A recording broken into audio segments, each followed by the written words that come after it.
e todos os moradores daquela cidade e o que nascia da terra. E a mulher de Ló olhou para trás e ficou convertida numa estátua de sal. E Abraão levantou-se aquela mesma manhã, de madrugada, e foi para aquele lugar onde estivera diante da face do Senhor. E olhou para Sodoma e Gomorra e para toda a terra da campina, e viu, e eis que a fumaça da terra subia como a fumaça de uma fornalha. E aconteceu que, destruindo Deus as cidades da campina, Deus se lembrou de Abraão e tirou Ló do meio da destruição, derribando aquelas cidades em que Ló habitara. Subiu Ló de Zoar e habitou ao monte, e as suas duas filhas com ele, porque temiam habitar em Zoar. E habitou numa caverna ele e as suas duas filhas. Então a primogênita disse à menor: nosso pai já é velho, e não há varão na terra que entre a nós segundo o costume de toda a terra.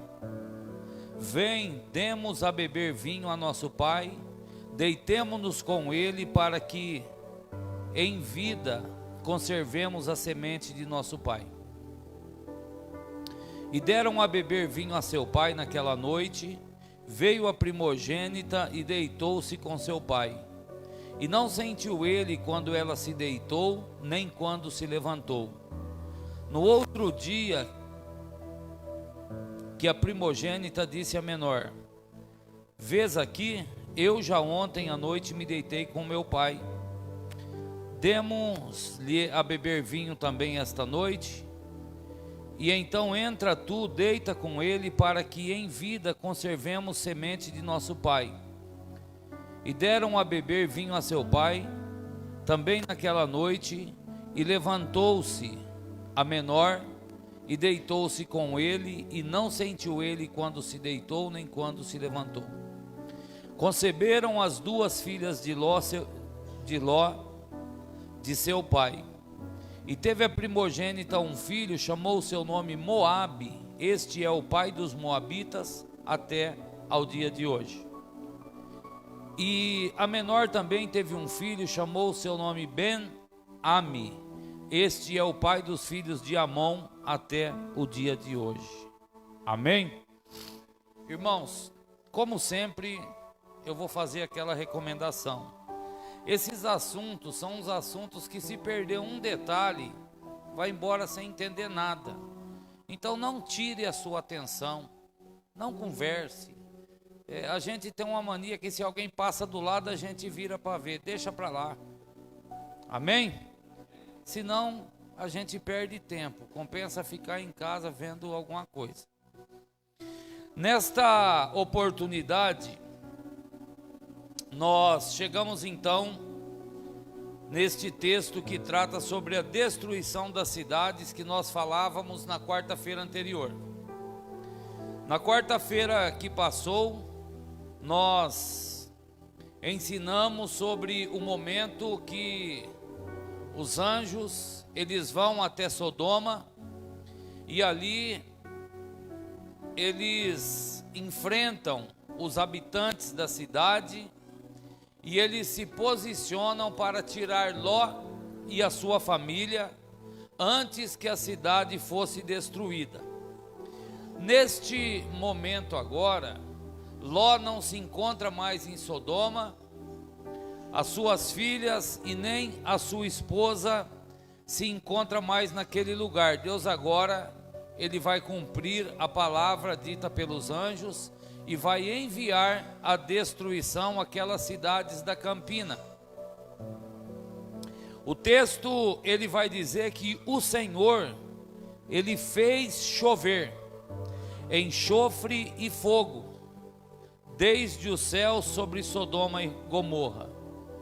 Então, nós começamos observando que não foi uma catástrofe natural, não foi um caos da natureza que trouxe a destruição para aquela cidade, nós temos exemplos de acontecimentos, tanto no Brasil quanto fora do Brasil, de catástrofes naturais que têm destruído cidades e populações. Nós temos exemplo no Brasil, em cidades de Minas Gerais. Mariana foi uma cidade que o rompimento de uma barreira matou uma quantidade enorme de pessoas e grande parte da cidade foi destruída. E isso foi uma catástrofe natural. Nós vemos naquela região das Filipinas, há muitos anos atrás, aquele acontecimento chamado de tsunami. Aquilo também é uma catástrofe natural, um acontecimento da natureza que traz um prejuízo para quem está estabelecido naquela região. Este caso, ele não se relaciona com causas naturais. A destruição dessa cidade, o texto da Bíblia é enfático quando diz que o Senhor fez chover o fogo do céu sobre aquela cidade. Alguém pode pegar um assunto desse pelo meio do caminho, sem observar texto e contexto, e se atentar somente nessa fala que diz que o Senhor fez chover e destruiu. Tudo que Deus faz tem um propósito. Tudo que Deus faz tem causa e motivo. Deus, ele vinha alertando essa cidade sobre o pecado de sexualidade, sobre a perversão que acontecia, a imoralidade desenfreada, e essas pessoas não ouviam a palavra de Deus e nem voltavam atrás dos seus costumes que feriam os mandamentos do Senhor. Então o Senhor, ele anunciou essa destruição, e o Senhor faz essa destruição. E para que não haja sombras de dúvida, o texto diz que foi do céu que veio o fogo com enxofre, ou enxofre e fogo. O versículo 2, nós vamos começar a nos atentar em algumas referências, porque o versículo 2 ele diz o seguinte: derrubou aquelas cidades, toda aquela campina, todos os moradores e tudo o que nascia da terra. Vocês observem, irmãos, alguém aqui já ouviu uma frase dizendo assim: cortar o mal pela raiz? O termo cortar o mal pela raiz é erradicar o mal para que ele não dê seguimento naquele determinado lugar. E o Senhor, ele precisava cortar esse mal pela raiz, porque estas pessoas, elas estavam com as práticas que estavam abominação diante do Senhor. Então o texto da Bíblia vai dizer que o Senhor derrubou a cidade, toda a campina, todos os moradores, e nem da terra nascia mais nada, irmãos. A gente observa este acontecimento bíblico, e se a gente for procurar aqui algumas referências, nós vamos encontrar o Senhor cortando diversos males pelas raízes. Coloca para mim aí, por favor, no Deuteronômio, o capítulo 29 e o versículo 23, o quarto livro da Bíblia, Deuteronômio, quinto livro da Bíblia, capítulo 29, olha lá: e toda a sua terra abrasada com enxofre e sal, de sorte que não será semeada, não vai produzir nada nela, não vai crescer erva, assim como foi a destruição de Sodoma e Gomorra. Então o Senhor, Ele está tratando com uma outra nação, e essa outra nação que o Senhor está tratando, Ele está usando o exemplo da destruição que Ele causou em Sodoma e Gomorra. E eu vou dizer uma coisa para os irmãos, que na maioria das vezes, é um texto que ele é usado somente quando trata-se da prática do pecado, da imoralidade, alguma coisa incomum diante dos mandamentos, das ordens de Deus está acontecendo, e a gente logo diz, esse lugar está parecendo uma Sodoma e uma Gomorra. Mas a gente precisa entender que este acontecimento dessa destruição aqui, ele é usado como referência em toda a Bíblia Sagrada. Nós vamos ler alguns textos em livros distintos aqui da Bíblia, e vamos ver que muitos profetas, muitos apóstolos, e até o próprio Jesus Cristo, ele alerta a população dos acontecimentos atuais com os acontecimentos de Sodoma e Gomorra. Vocês querem ver aqui? Coloca para mim agora Isaías 13:19. Olha lá, a própria Babilônia, olha bem, o ornamento dos reinos, a glória e a soberba dos caldeus, será como Sodoma e Gomorra, quando Deus os transtornou. Agora deixa eu dizer uma coisa para vocês aqui. Babilônia, ela teve um império muito e muito maior que Sodoma e Gomorra.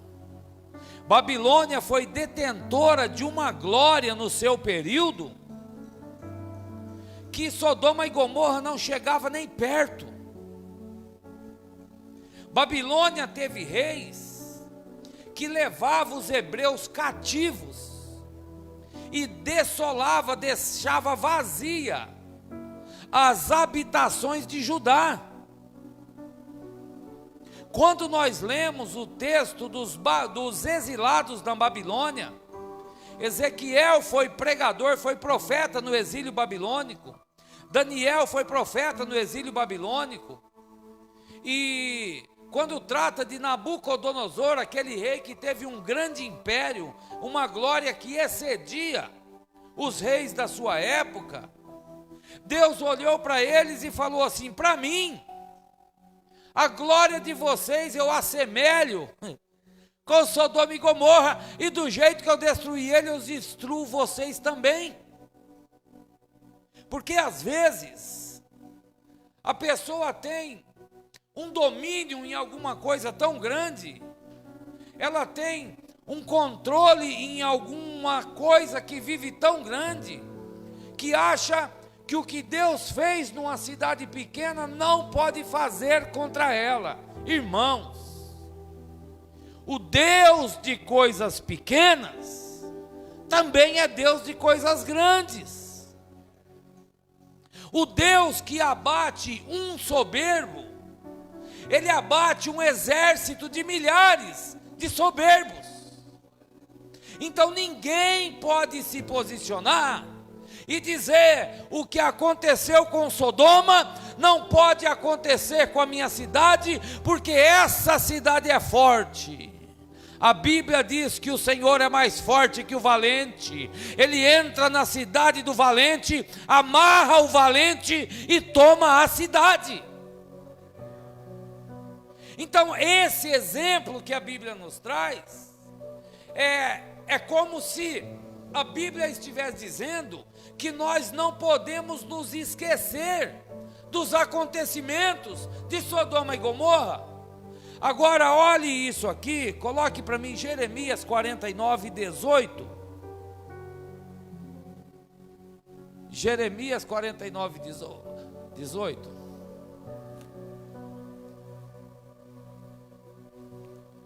Olha aqui.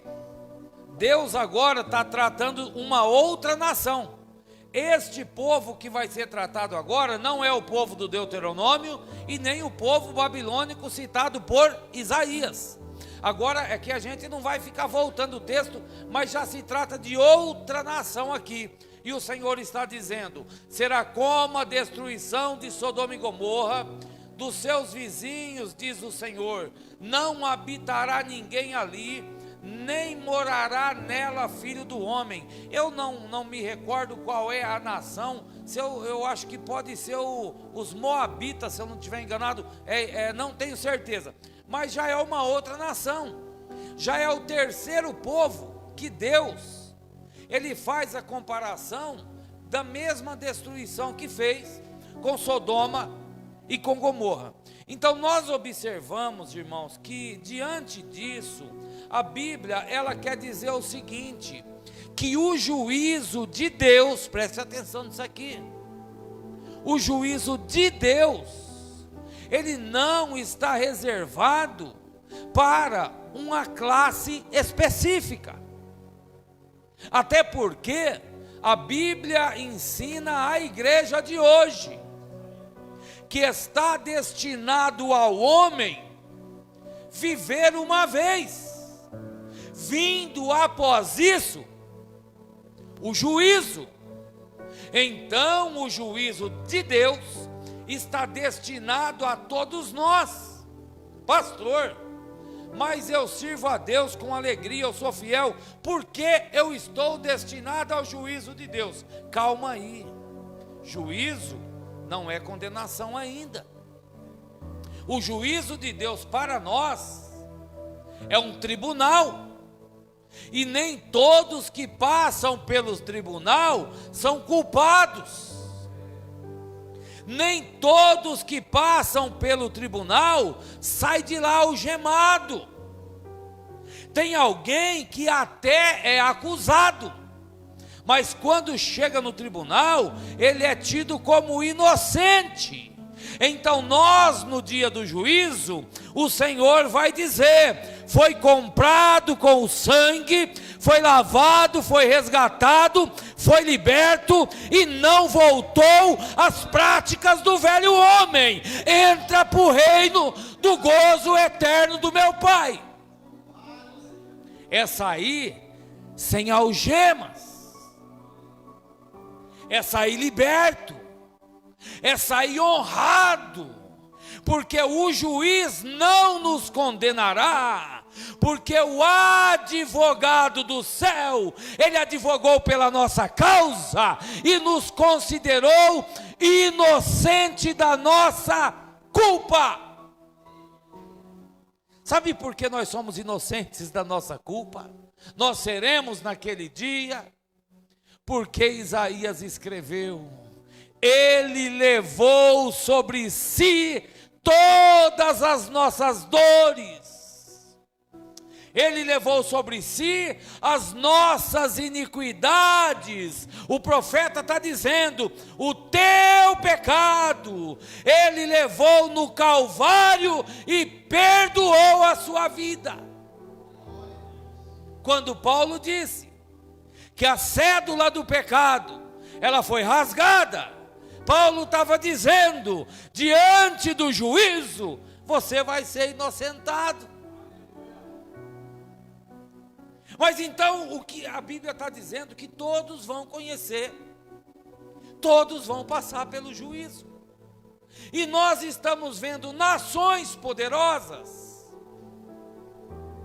sendo anunciadas o prenúncio do castigo por causa das suas abominações. Então, quando nós continuamos aqui nesse texto, nós encontramos um momento em que a mulher de Ló, ela olhou para trás e ela foi convertida em uma estátua de sal. Eu me apego, mas o fato dela ter se virado para olhar, do que ao fato dela ter se tornado uma estátua. porque a questão dela se tornar uma estátua de sal foi consequência da desobediência. Porque a ordem do anjo foi, capítulo 19 e o versículo 17, diz assim: e aconteceu que tirando fora, disse: escapa por tua vida e não olhe para trás. Sabe por que tem muitas pessoas paralisadas na fé? Sabe o que causa a paralisia espiritual? Está aqui, olhando para lá. Está aqui, com o coração travado para trás.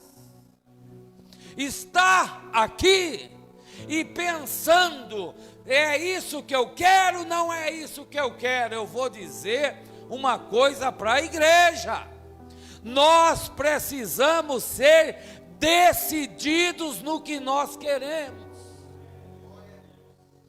Nós temos que bater o pé e dizer: eu sou de Jesus. Lá atrás tinha coisas que me agradavam, mas Jesus me ensinou que eu não estou aqui para ser agradado. Jesus me ensinou que eu estou aqui para sofrer perseguições, que eu estou aqui para ser caluniado, que eu estou aqui para ser atribulado, para seguir a minha caminhada na fé. Quando nós olhamos para trás, nós conhecemos a consequência. A Bíblia, ela diz que Deus não tem prazer na alma que retrocede. A Bíblia diz que aquele que volta atrás, o Senhor não tem prazer na sua alma. O apóstolo Paulo, ele fez uma declaração para a igreja de Filipos, aos filipenses, e diz: eu estou deixando para trás as coisas que ficaram, eu agora prossigo para o alvo, e o meu alvo é Cristo. Irmãos, não sejamos paralisados na nossa fé, porque nos preocupamos com o que para trás ficou. A igreja de Jesus precisa ter o entendimento que o que ficou nós não mudamos, mas nós conseguimos trabalhar hoje para melhorar o que há de vir. Nós temos um Deus que passeia pelo tempo. O Senhor não vai voltar no ontem e desmanchar o que nós fizemos ontem. Mas se nós colhermos hoje o que nós plantamos ontem, o Senhor caminha no amanhã e prepara uma colheita de vitória para nós. Olha essa mulher. Coloca no Lucas 17:32. Jesus, ele usou essa mulher como referência. Olha o texto. Lembrai-vos da mulher de Ló. Por que eu preciso lembrar da mulher de Ló? Por que eu preciso lembrar dela? Eu preciso entender, aqui nós temos uma experiência que deu errado. Nós temos uma experiência frustrada. Nós temos um exemplo para não cometermos o mesmo erro. Tem coisas, Jonathan, na vida do cristão que eu fico às vezes até pensativo. A gente tem uma preocupação para não virar sem dar seta, para não bater o carro. A gente tem uma preocupação para não andar sem o cinto de segurança, para não vir uma multa. A gente, quando vai tirar a habilitação, Júlia, você sabe disso? A gente fica em casa enclausurado, não quer que ninguém atrapalhe, porque a gente não quer errar na provinha do Detran. Mas a gente lê Bíblia mexendo, lê com a mão virando a página, com a outra mexendo no WhatsApp. A gente lê Bíblia com o rádio ligado lá no fundo, e o homem fazendo propaganda de colchão. A gente lê Bíblia com as crianças pulando, gritando, e a gente não se importa se a gente vai errar. Sabe o que é isso? É valorizar as coisas da terra, irmão, e fazer pouco caso do que é santo.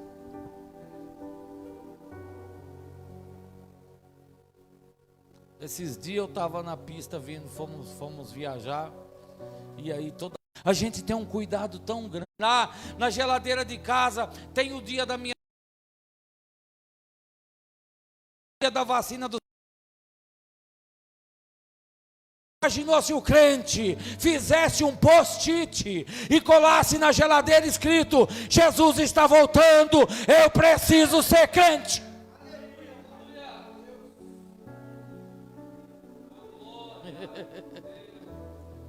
É Jesus que falou, é a Bíblia que fala. Lembra da mulher de Ló? O problema é que a gente entende que, pelo fato de vivermos a dispensação da graça, a gente vai ser amenizado a nossa situação. A gente não vai ter as preocupações da lei. Só que na lei, a pessoa precisava ser apanhada no ato de adultério para ser apedrejada. Na graça, a Bíblia diz que se olhar e vir para o coração, já cometeu adultério. Por quê? Porque ela tinha uma porta de escape. Eu acho que eu vou pôr um mural lá em casa. Vou escrever primeiro lá em cima: Jesus está voltando. Depois eu vou escrever: lembra da mulher de Ló, rapaz. Lembra da mulher de Ló. Nós precisamos lembrar da mulher de Ló, porque vira e mexe a gente ameaça dar meia volta, é ou não é? Irmãos, o crente às vezes quer desistir por coisa pequena. Nós já passamos tantas coisas difíceis para estar aqui até hoje. Olha para a tua vida, vê as dificuldades que você enfrentou para ser liberto da vida que vivia. E depois a gente pensa em voltar do nada. Imagine se voltar para aquela vida, como vai ser o processo da libertação de novo. Cuidado. A gente tem que tomar cuidado. Eu tinha um tio que faleceu, e meu tio, ele era da pá virada. E chegou um dia, ele ficou doente, deu um negócio na cabeça dele. Aí o médico falou assim para ele: daqui para frente é o seguinte, se drogar ou tomar cachaça, vai morrer. Não tem mais jeito. Sabe o que aconteceu? Parou de beber e de coisar. Ficou vivo até quando Deus quis. A gente não pode esperar o último momento. Morreu uma pessoa em Ribeirão, eu não conheci, mas diz que foi no passado alguém usado por Deus. E estava fora do caminho do Senhor. Morreu assassinado. E aí um pregador, né, que prega por aí, eu vi um comentário que eu particularmente, eu acho que não está certo.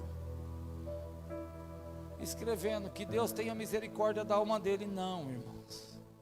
Misericórdia é enquanto está vivo.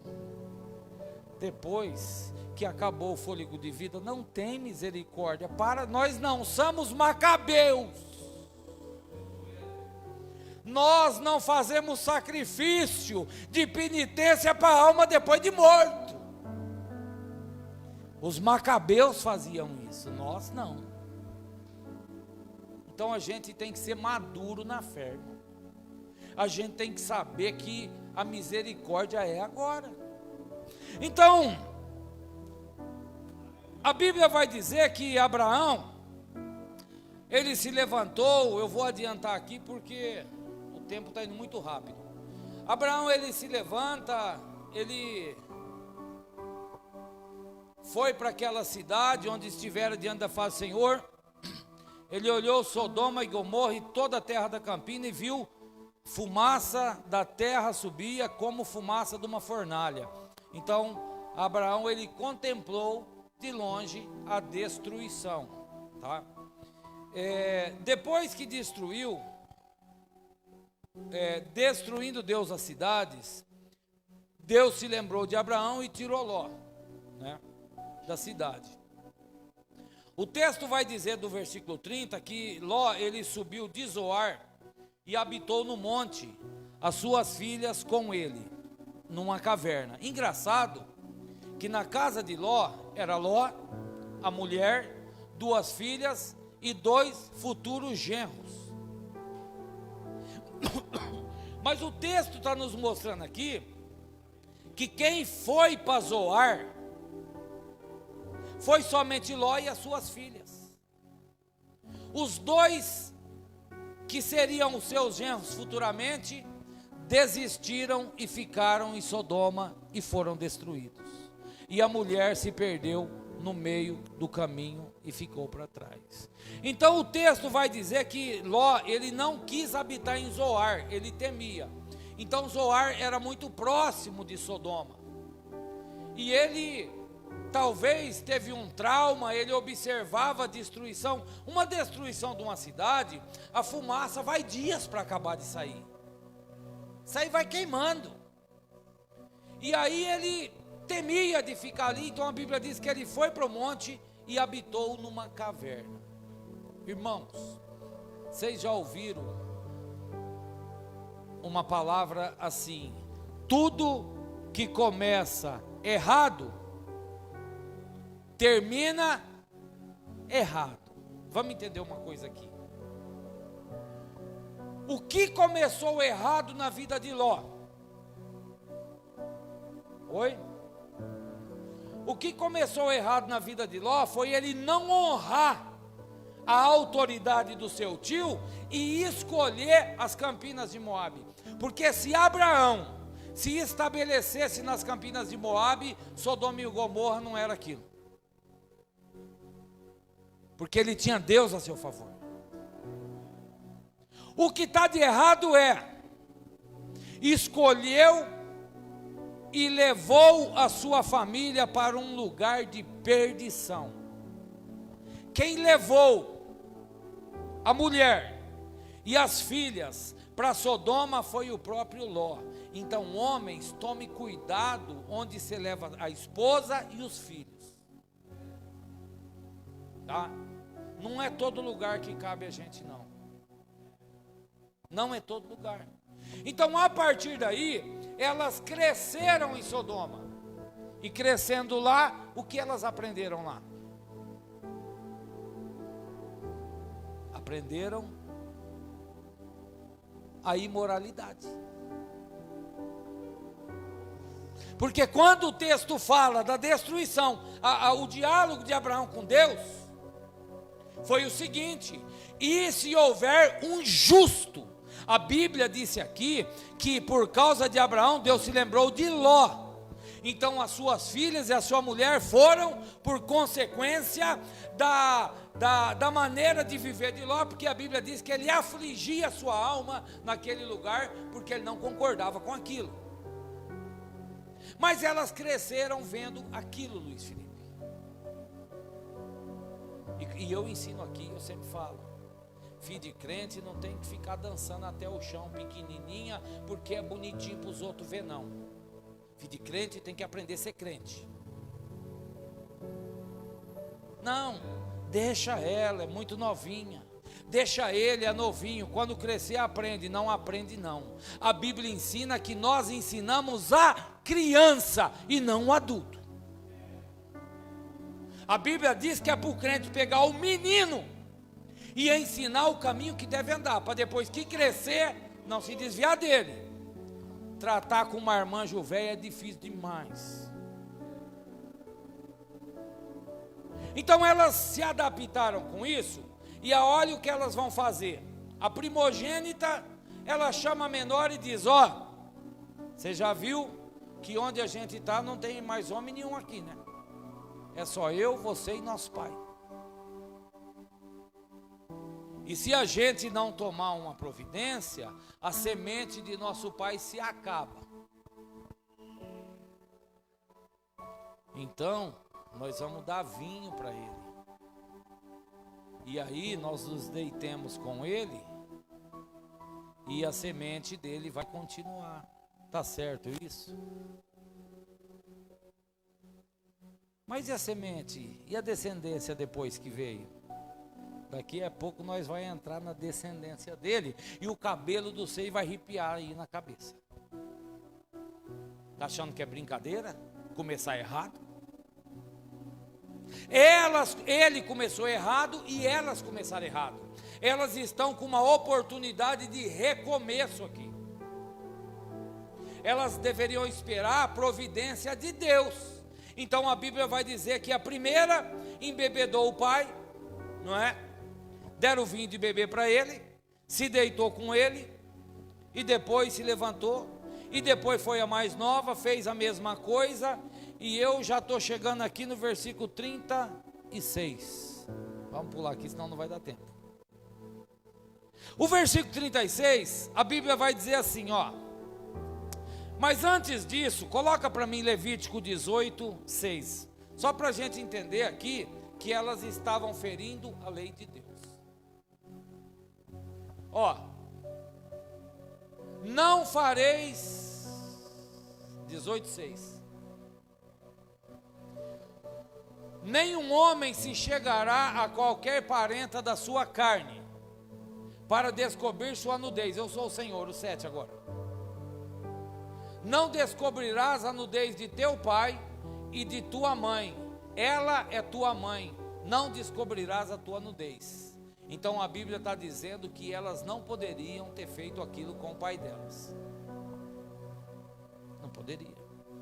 Agora que elas já fizeram, a Bíblia vai dizer assim no 36: conceberam as duas filhas de Ló, de seu pai, as duas engravidaram. Vocês acham que vai nascer coisa boa aqui? Vocês acham que não? Não, né, Fernando? Não pode. Agora escute isso. A primogênita, teve um filho e chamou o seu nome Moabe. Esse é o pai dos moabitas até o dia de hoje. E aí, o que vocês acham de Moabe? O que vocês acham da descendência de Moabe? Vamos para a Bíblia. Juízes, tá.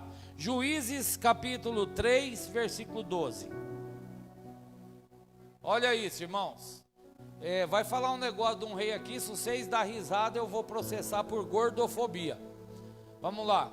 Porém os filhos de Israel tornaram a fazer mal aos olhos do Senhor. Então o Senhor fortaleceu a Eglon, rei dos Moabitas, contra Israel, porquanto fizeram o que era mal aos olhos do Senhor. Até aqui tudo bem entre aspas. Eglon era um rei dos Moabitas. Moabitas foram os descendentes de Moabe, que foi o filho da primogênita de Ló, tá? Então os Moabitas surgiram. O nome Moabe significa filho neto, porque era filho e neto de Ló ao mesmo tempo. Vai no versículo 13 agora.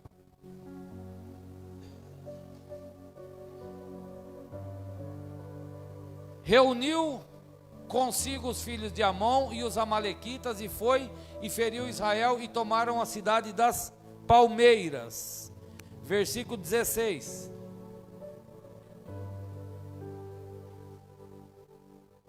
E Eude fez para si uma espada de 2 fios. Eude foi o juiz de Israel que era canhoto, tá? Vocês já viram falar do juiz canhoto? Ele usava a mão esquerda com a espada. Ele colocou por baixo das vestes da sua coxa direita, vai para o próximo. E levou aquele presente a Eglon, rei dos Moabitas, e era Eglon homem muito gordo. Sem dar risada, gente. Se a Bíblia fosse escrita hoje, não podia escrever desse jeito, né? Então, veja bem, Eglon era então o rei dos Moabitas. Pula para o versículo 20. Eude entrou numa sala de verão que o rei tinha para si, onde estava sentado, e disse: tenho para te dizer uma palavra de Deus. Então Eglon levantou-se da cadeira. 21.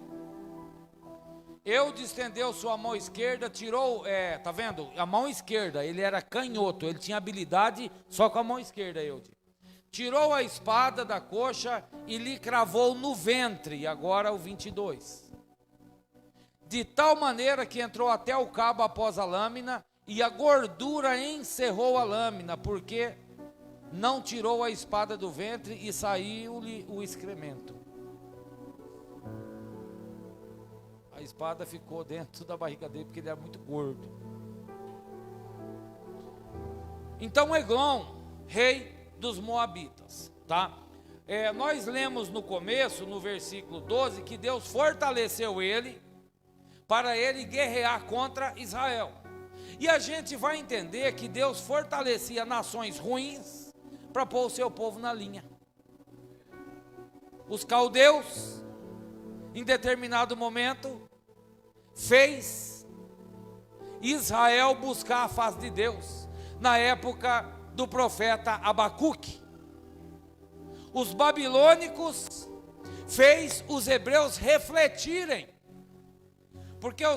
porque a Bíblia diz, o salmista diz: assentados à beira do rio Quebar, nós estávamos como aqueles que sonham, nos lembrando de Sião.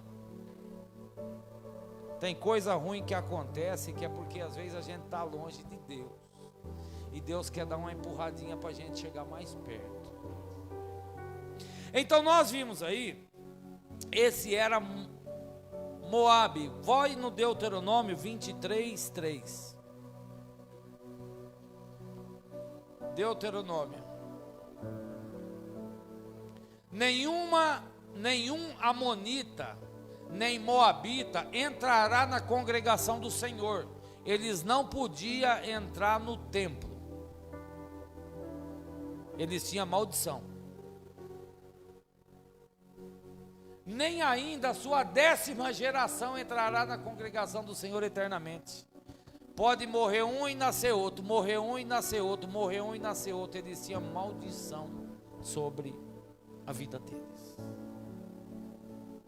E eles eram ruins com Israel, que no livro do Números, os capítulos 22 até o 24, vai narrar o acontecimento entre Balaque, o rei dos Moabitas, e Balaão, que era o profeta do Senhor.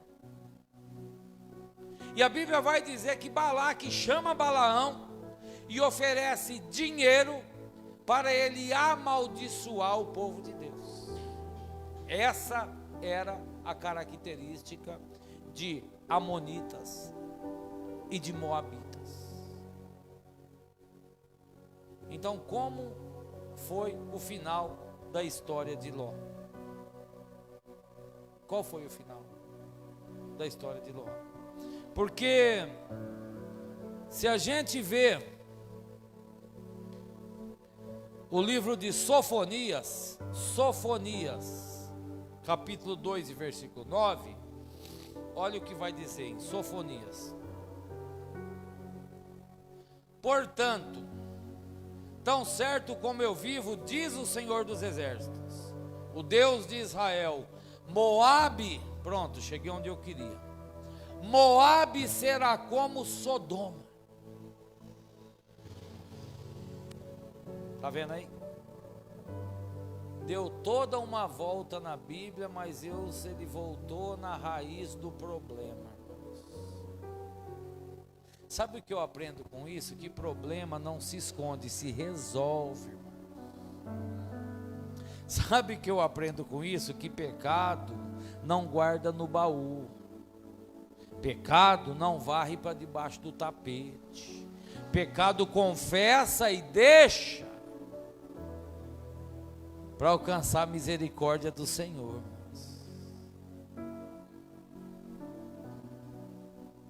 É por isso que a Bíblia diz que naquele dia muitos dirão: Senhor, Senhor, no teu nome eu fiz. Mas Deus dizia: aquele pecado que não teve arrependimento. Então olha lá. Então Moabe será como Sodoma, os filhos de Amon como Gomorra. Então Moabitas e Amonitas recebem a herança de Sodoma e Gomorra.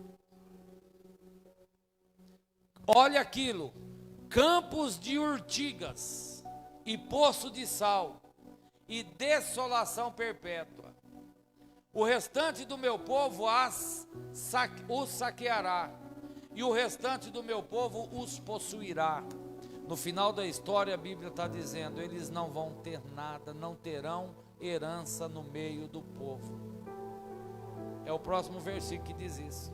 Coloca lá no 19.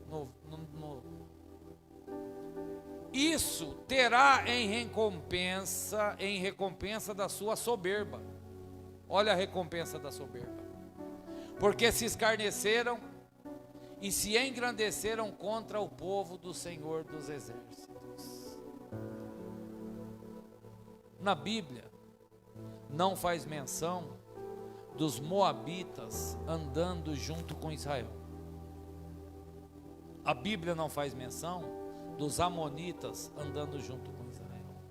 Um dos textos que nós lemos, se eu não estiver enganado, foi o de Jeremias. Eu acho que eu não estou enganado, não. O povo que é tratado, que Amon e Moabe está perseguindo para guerrear, são os edomitas. Vocês sabem quem eram os edomitas? Sabe, irmãos, os edomitas? Os edomitas, eles deveriam ser nossos irmãos, porque Edom era a nação dos edomitas, e Edom provém de Esaú.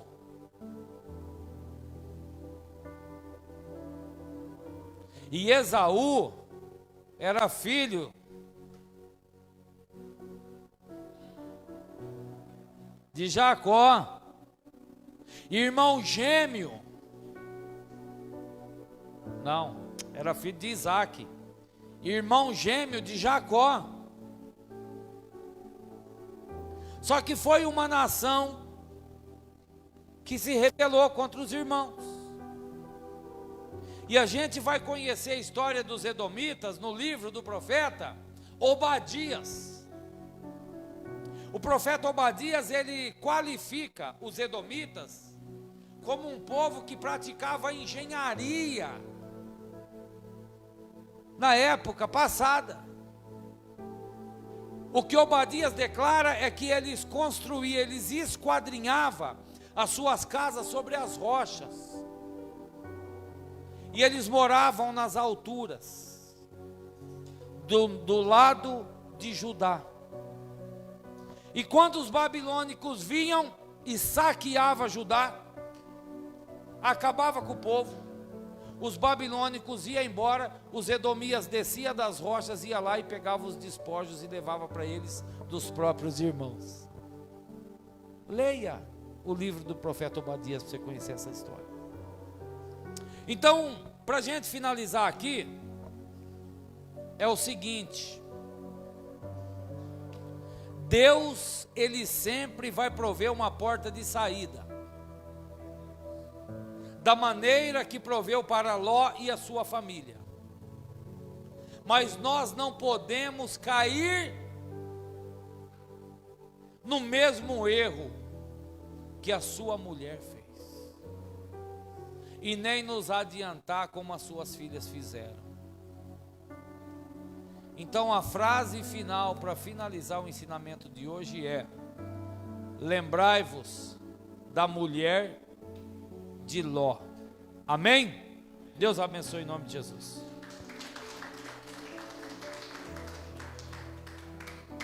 Glória a Deus. Amanhã não temos trabalho, sexta-feira nós temos culto de